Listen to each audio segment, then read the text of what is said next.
Hey guys, Rancer here of Gadget Pilipinas, and today I have with me the Galax GTX 1660 Super one-click OC. Now we've seen the 1660 Super debut about 2 weeks from now, and the general impression is that it sometimes rivals the 1660 Ti to the point that it almost cannibalizes the card. Now what we have here from Galax is of course an OC edition, and let's see if it can go even toe-to-toe with the 1660 Ti despite the lack of CUDA cores. The Super series of graphics card from NVIDIA has received mixed feedback from enthusiasts. It was the company's first answer to AMD's RX 5700 and RX 5700 XT's 7nm GPUs. The RTX 2060 and 2070 Super variants were welcomed by gamers as these cards showed a reasonable upside in performance compared to their non-super counterparts. The RTX 2080, however, showed the lowest performance improvement in the whole Super line. NVIDIA has announced two new Super graphics cards that falls under the GTX 16 series lineup. We already reviewed the colorful iGame GTX 1660 Super on launch day, but that specific model is not yet available in the country. The GTX 1660 Super from Galax, however, is already on shelves at 14,000 pesos. Time to see what super about Galax is offering. The variant we have is the Galax GTX 1660 Super one-click OC, which is one of Galax's entry-level SKUs. Don't fret just yet despite hearing entry-level, as the series is pre-overclocked out of the box. Packaging shows a silhouette in typical Galax fashion with their famous tagline, "What's your game?" NVIDIA's modified TU116 chip, aka the GTX 1660 Super, is cooled via two 90mm cooling fans paired with a 2-slot heatsink and 4 heat pipes spanning across the entire graphics card. As for I/O, the Galax GTX 1660 Super one-click OC sports one DVI-D port, one DisplayPort 1.4, and one HDMI 2.0B port.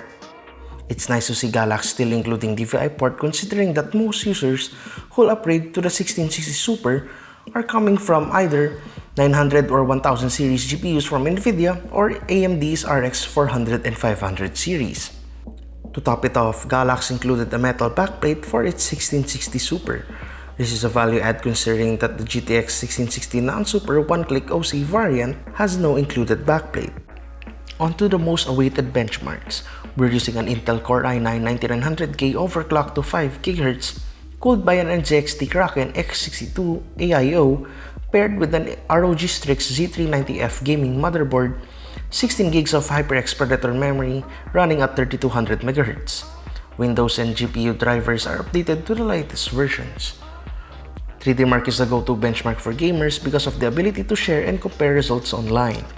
We used TimeSpy DX12 benchmark and Firestrike DX11 benchmark and opted out Port Royal since all the GPUs used in this review do not support ray tracing. Synthetic benchmarks show that the Galax GTX 1660 Super lagging behind the colorful variant and its bigger brother, the Galax GTX 1660 Ti, but are well within our expectations. The colorful iGame takes the crown thanks to its beefier, cooler, and more aggressive overclock. Dota 2 is one of the most popular games globally. That said, chances are you'll be playing this popular F2P title. Our benchmark sequence is based on a replay of OG versus Liquid in the TI9 Grand Finals. It's a 1-minute benchmark from the team fight that happened starting on 28 minutes and 30 seconds. The Galax GTX 1660 Super manages to output an average of 125 FPS and is on par with the colorful variant. This is expected since Dota 2 is a CPU-intensive game and the difference in clock speeds can only do so much. Far Cry 5 is a first-person shooter published by Ubisoft and uses the Dunya engine. It heavily relies on and takes advantage of DX11 to render a realistic environment that makes it taxing to both the CPU and the GPU. Here we can see the Galax GTX 1660 Super fall behind its bigger brother, the Galax GTX 1660 Ti by 2 FPS. Despite the colorful variant topping the charts, the Galax GTX 1660 Super provides a more stable gaming experience compared to the rest of the stack represented by the 1% and 0.1% FPS. Rainbow Six Siege is one of the few popular AAA games that's still popular in 2019 due to its competitive gameplay mechanics, Rainbow Six Siege uses the Anvil Next game engine, which is developed by the game's publisher, Ubisoft. As of writing, R6S is currently the most popular Tom Clancy title, beating out Wildlands, Breakpoint, and even Division 2. Rainbow Six Siege widens the gap between the 1660 Super and TI variant, overclocking the 1660 Super represented by Colorful's pre-overclocked variant shows the 1660 Super can go toe-to-toe with the TI variant. Call of Duty Modern Warfare is arguably the most anticipated game of the year.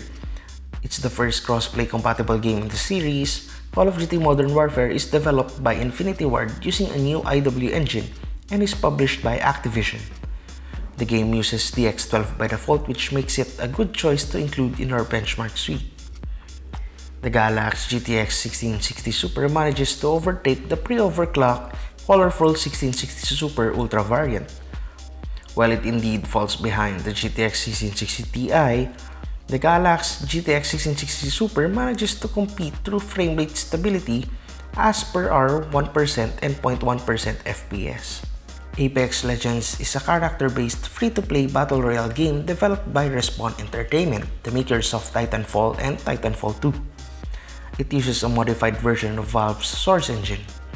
The Galax GTX 1660 Super manages to output 114 average FPS, beating the newly released RX 5500 XT 8GB from AMD.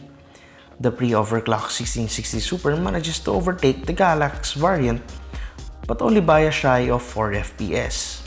The peak temperature recorded during our time with the GTX 1660 Super is only at 68 degrees Celsius. It's cool in our standard considering that the GTX 1660 Super from Galax is a reference model. Moreover, Galax has a very aggressive 0 decibel cooling where the fans only ramp up when the GPU reaches 60 degrees. And even at that temperature, fan speeds only reach an average of 20 to 30%. So if you're planning to overclock, there's plenty of room for cooling as long as you ramp the fan speed and make a custom fan curve. Do keep in mind you're sacrificing noise levels in exchange for performance. NVIDIA's TU116 chip continues to be one of the most energy-efficient GPUs in the market. Our Galax GTX 1660 Super one-click OC managed to consume a peak of 128 watts during our benchmark. Considering its frame rate output, I'd say it's a fair trade for the performance that it offers. The Galax GTX 1660 Super teases you with what Galax can offer in its higher tier variants in terms of performance, aesthetics, and cooling. Its small-sized cooler is very capable of cooling the TU116 GPU with more room for overclocking. And there you have it for a review of the Galax GTX 1660 Super one-click OC. So, based from our benchmarks, guys, what do you think? Will you be buying the 1660 Super or be opting for the TI version instead? Let us know in the comments down below. And of course, don't forget to like our Facebook page, Gadget Pilipinas, and of course, to follow and subscribe to our YouTube channel for more videos like this. Peace.